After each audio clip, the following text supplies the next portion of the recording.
नाशिक जिल्ह्यात गेल्या 5 ते 6 दिवसांपासून सुरू असलेल्या मुसळधार पावसामुळे जनजीवन विस्कळीत झाले असून निफाड तालुक्यातील सायखेड, चांदोरी, चापडगाव, बुसे, करंजगाव आणि कोठुरे या गावांमध्ये पूरस्थिती निर्माण झाली आहे.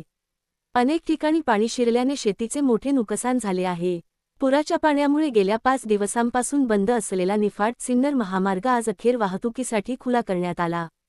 पाण्याची पातळी ओसरल्यानंतर प्रशासनाने परिस्थितीचा आढावा घेऊन मार्ग सुरू करण्याचा निर्णय घेतला. निफाड पोलीस स्टेशनचे पोलीस अधिकारी गायकवाड यांनी सांगितले की महामार्गावर पाणी साचल्यामुळे 5 दिवस वाहतूक बंद ठेवण्यात आली होती. आता पाणी कमी झाल्याने मार्ग सुरू करण्यात आला आहे.